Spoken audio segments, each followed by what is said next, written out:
It's not too often the special effects are the only redeeming factor of the movie. Haven't you ever wished to save someone beyond saving? No matter what the cost. This is uncharted territory. The body has to adjust, of course. We weren't built for this kind of thing. You'd be surprised at the things you find when you go looking.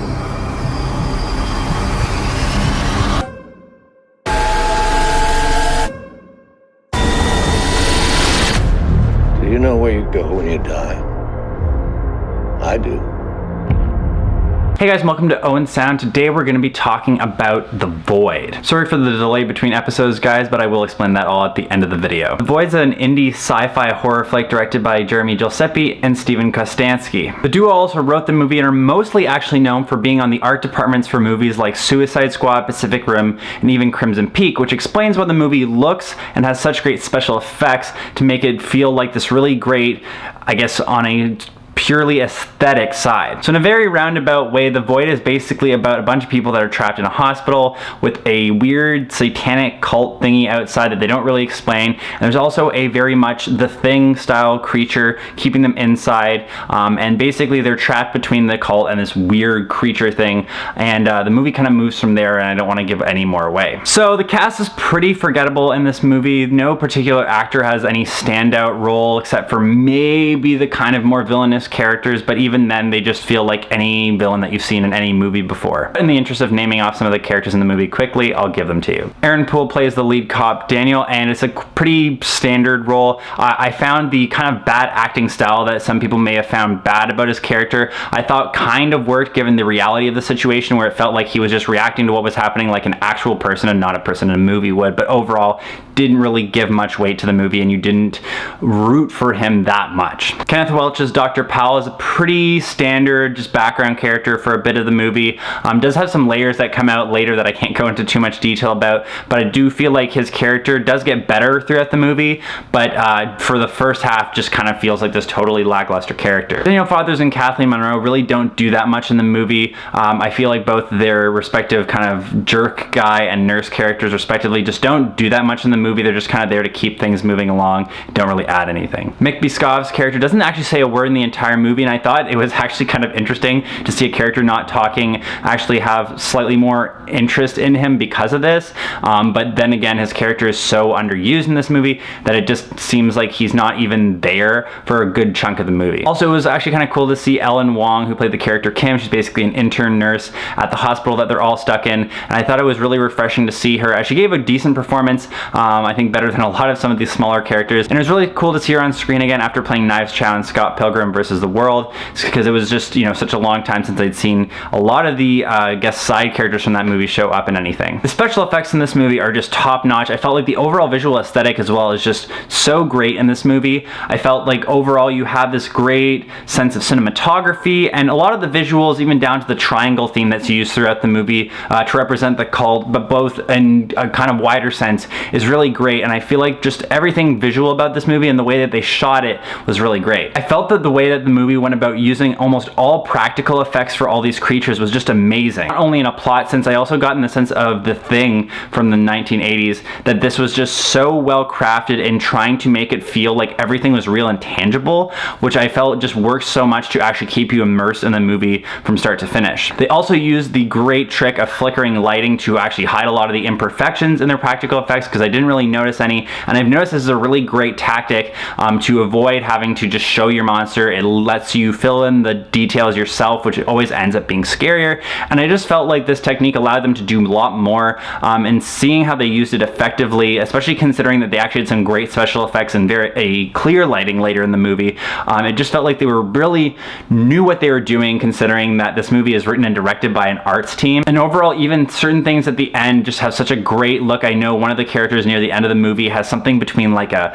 Hellraiser composite of characters from that movie and a H.R. Giger alien look to him that I just felt was so haunting that it made me get really invested in the movie for like a good 2 seconds before I realized I really didn't like the plot that much. Overall, I felt like the creepy ambiance of the movie was also very well established, and I felt like it kept that part of it very well throughout the movie, and the sense of unknown was actually well kept to a certain extent in terms of the creepy ambiance of the movie, and this worked worked pretty well. As I mentioned before about Aaron Poole's character, I felt like the kind of bad acting style of this movie actually worked to be a more realistic portrayal of how people would react in this situation, but then again, it does feel at times just like these people are bad actors in a bad movie, which by the end of the movie, I kind of want to say is kind of the problem. And on the last part of this and going into the bad side, I did think the movie started off very well. I feel like the kind of setup between a satanic cult and a weird The Thing in a hospital style bottle story type of movie felt like you had these two things coming together in a very interesting way, especially considering how good the special effects were to keep the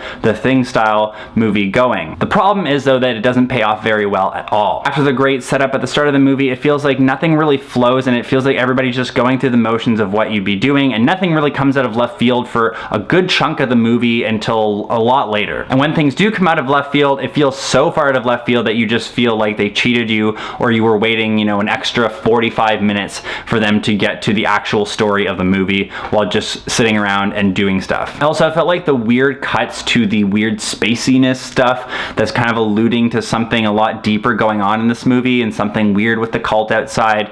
It just doesn't feel right. It feels kind of pretentious throughout the movie, especially later in the movie when you get a slight understanding of what's going on with this. I just felt like overall this entire thing made me and the people I was watching this movie with go like, oh, it's that kind of movie where it's trying to be artsy but doesn't actually have any meaning behind it. As well as not paying off, I felt like certain story beats that were supposed to be paying off didn't, because you just have these characters and something happens to them and there's this whole backstory about them and lost family members, but you're never given the actual backstory to really understand this and given the time to really connect to these characters and establish their backstory more in a way that makes you understand and not just say, oh, my wife died, blah, blah, blah, blah, blah, and then you just have to assume and feel everything for that character within the 5 seconds of dialogue that he throws at you.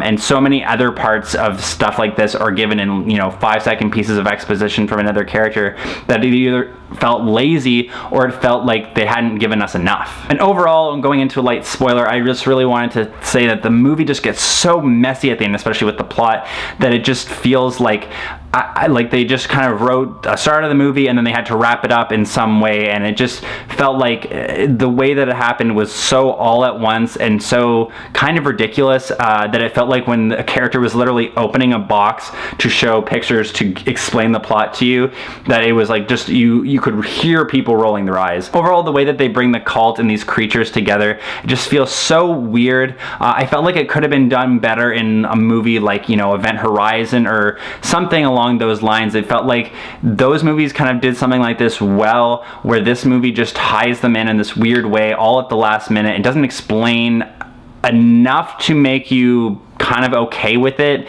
but still don't know everything. And I just felt overall that the way that the movie ends just feels like there's so much that happens at once that doesn't actually make any sense to you, and you don't understand why a character is doing something or what they're actually even doing. Overall, this movie starts off with some really high potential with the way that the story sets up. You get really excited, especially given the great visual style and everything else going artistically into the movie, that the plot can really go somewhere and it's going to have a great style behind it. And overall, with the great special effects that are some of the best I've ever seen in a low budget movie for sure, and even rivaling stuff I've seen in high, like multi-million dollar, like $100 million movies that I've seen over the past couple of years. The special effects team on this just knocked it out of the park. I really want to give them a pat on the back, and I want to see them just getting hired. I think one of the directors is even working on the It remake, which is really exciting to hear. But given that, it all just gets so messy. I feel like the plot doesn't deliver, the actors get really groanily annoying, and just everything about the rest of the movie just feels like an eye-rolling moment. The intrigue does carry the entire movie, but it just feels like that's not enough to actually sustain a movie and make me feel like I like the movie. Characters don't really add anything to this movie, and given that the plot is so weak, that you need characters to carry a movie like this if you want it to survive. The special effects of this movie make it worth a watch, I will say that much,